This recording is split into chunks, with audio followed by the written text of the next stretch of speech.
Capítulo 27. Caminho com Ofglin pela rua de verão. Está quente, úmido, outrora, este teria sido tempo de usar vestido solto de alças e sandálias. Em cada uma de nossas cestas há morangos, se é a estação dos morangos agora, de modo que os comeremos e os comeremos até enjoarmos deles, se peixes embrulhados. Compramos os peixes na Pães e Peixes, com sua placa de madeira, um peixe com um sorriso e cílios. Embora não venda pães. A maioria das casas faz seu próprio pão, embora você possa comprar pães franceses duros e secos e rosquinhas murchas ressecadas na Pão Nosso de cada dia, se acontecer de lhe faltar. A Pães e Peixes raramente está aberta. Por que se dar ao trabalho de abrir quando não há nada para vender? Os lugares de pesca no mar tornaram-se extintos há vários anos, os poucos peixes que temos agora vêm de fazendas marinhas onde são criados em cativeiro, e têm gosto de lama. Os noticiários dizem que as áreas costeiras estão sendo deixadas ou em repouso. Linguado, eu me lembro, e adoque, peixe-espada, vieiras, atum ou lagostas recheadas e assadas, salmão, a carne rosada e gorda grelhada em filés. Poderiam todos eles estar extintos, como as baleias. Ouvi esse boato, que me foi passado em palavras mudas, os lábios mal se movendo, enquanto estávamos na fila do lado de fora, esperando que a loja abrisse, atraídas pelo retrato de suculentos filés de carne branca na vitrine. Eles põem o retrato na vitrine quando tem alguma coisa, tiram quando não tem. Linguagem de sinais. Ofglin e eu andamos devagar hoje, e estamos com calor em nossos vestidos compridos, molhadas de suor debaixo dos braços, cansadas. Pelo menos nesse calor não temos que usar luvas. Costumava haver uma sorveteria, em algum lugar neste quarteirão. Não consigo me lembrar do nome. As coisas podem mudar tão depressa, prédios podem ser demolidos ou transformados em alguma outra coisa, é difícil mantê-las claras em sua mente da maneira como costumavam ser. Você podia pedir 2 bolas e se quisesse eles punham raspas de chocolate salpicadas em cima. Estes tinham o nome de um homem. Junis? Jaquis? Não consigo me lembrar. Costumávamos ir lá, quando ela era pequena, e eu a levantava no colo de modo que pudesse ver através da face lateral de vidro do balcão, onde os baldes de sorvete ficavam à mostra, tão delicadamente coloridos, laranja claro, verde claro, rosa claro, e eu lia os nomes para ela de maneira que pudesse escolher. Entretanto, não escolhia pelo nome, mas pela cor.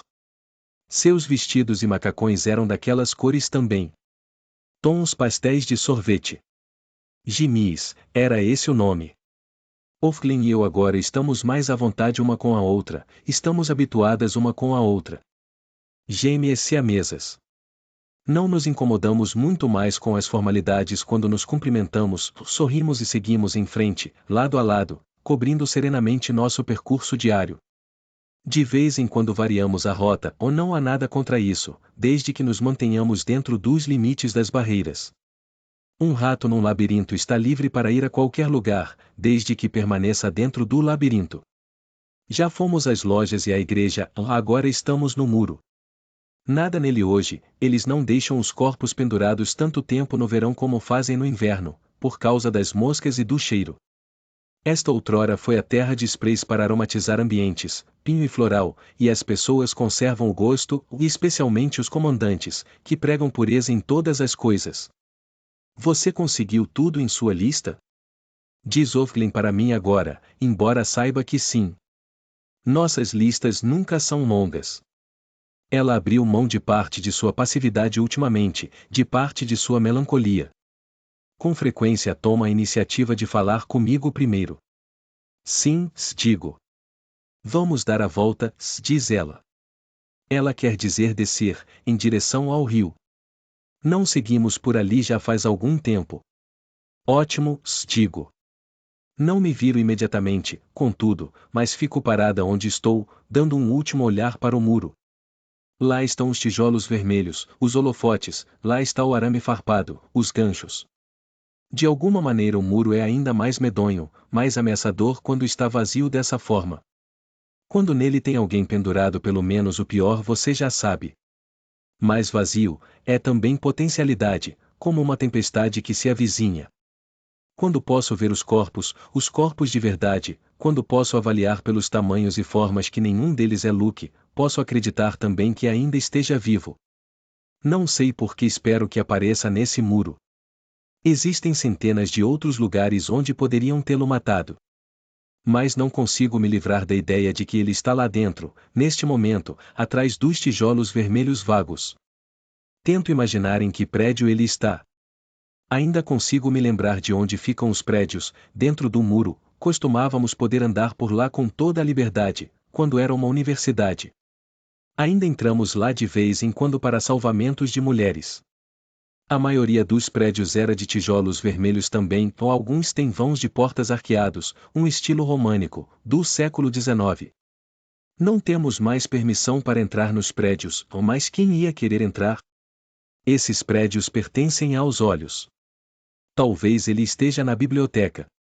Em algum lugar nas passagens abobadadas. As estantes. A biblioteca é como um templo.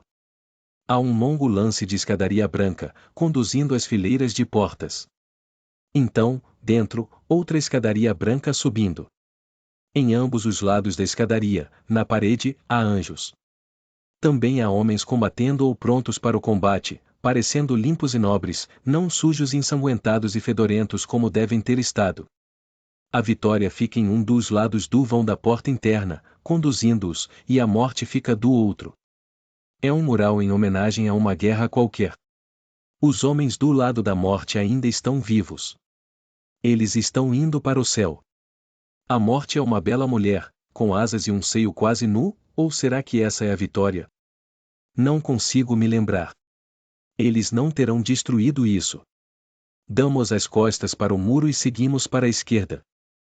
Aqui há várias fachadas de lojas vazias, as vidraças das vitrines rabiscadas com sabão. Tento me lembrar do que era vendido nelas, outrora. Cosméticos.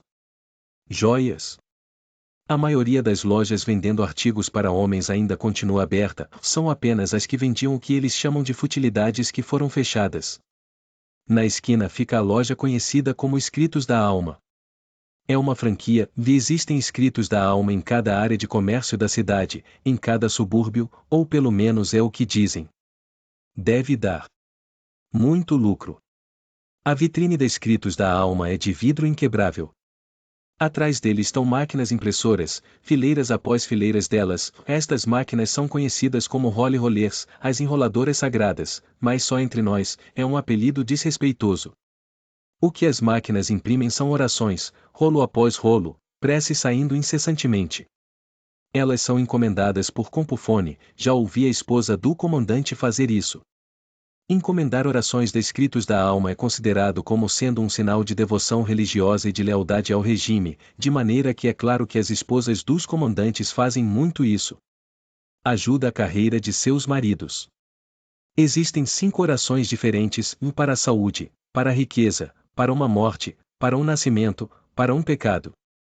Você escolhe a que quer, digita o número, depois digita o seu próprio número de modo que seja debitado em sua conta, e digita o número de vezes que quer que a oração seja repetida. As máquinas falam enquanto imprimem as orações, se lhe agradar você pode entrar e ouvi-las, as vozes metálicas sem cor repetindo a mesma coisa vez após vez. Depois que as orações são impressas e faladas, o papel se enrola de volta através de outra ranhura e é reciclado, processado para ser reutilizado como papel em branco mais uma vez. Não há gente dentro do prédio, as máquinas funcionam sozinhas. Não se pode ouvir as vozes do lado de fora, só um murmúrio, um zumbido, como uma multidão devota de joelhos. Cada máquina tem um olho pintado em ouro do lado, flanqueado por 2 pequenas asas douradas. Tento lembrar o que este lugar vendia quando era uma loja, antes de ser transformado em Escritos da Alma. Creio que era lingerie. Caixas rosa e prateadas, meias calças coloridas, sutiãs com rendas, echarpes de seda. Alguma coisa perdida. Ofglin e eu paramos do lado de fora da Escritos da Alma, olhando através das vitrines de vidros inquebráveis, observando as orações jorrando das máquinas e desaparecendo de novo através da fenda, de volta para o reino do não dito. Agora mudo meu olhar de posição. O que vejo não são as máquinas, e sim Ofglin, refletida na vidraça da vitrine. Ela está olhando direto para mim. Podemos ver bem nos olhos uma da outra. Essa é a primeira vez que vi os olhos de Ofglin, de frente, firmemente, não de esguelha. O rosto dela é oval, rosado, gorducho mas não gordo, seus olhos são arredondados. Ela enfrenta o meu olhar no vidro, francamente, sem vacilar. Agora é difícil desviar o olhar. Há um choque nessa visão, é como ver uma pessoa nua, pela primeira vez. Há risco, subitamente, no ar entre nós, onde não havia nenhum antes. Mesmo esse encontro de olhos contém perigo. Embora não haja ninguém perto. Finalmente Ofglin fala. Você acha que Deus escuta, diz ela, estas máquinas? Ela está sussurrando, o nosso hábito no centro. No passado esse teria sido um comentário bastante trivial, uma espécie de especulação acadêmica. Agora, neste momento, é traição. Eu poderia gritar. Eu poderia sair correndo, fugir. Poderia dar-lhe as costas, silenciosamente, para mostrar-lhe que não vou tolerar esse tipo de conversa em minha presença. Subversão, sedição, blasfêmia, heresia, tudo ao mesmo tempo. Eu me faço forte, dura como aço. Não, digo. Ela deixa escapar a respiração, em um longo suspiro de alívio. Atravessamos juntas a linha invisível. Eu também não, diz ela. Embora imagine que seja fé, de uma forma inferior, digo. Como as rodas de preces tibetanas. O que são elas? Pergunta. Eu apenas li a respeito delas, digo. Giravam movidas pelo vento. Não existem mais agora. Como tudo, diz ela. Só agora paramos de olhar uma para a outra.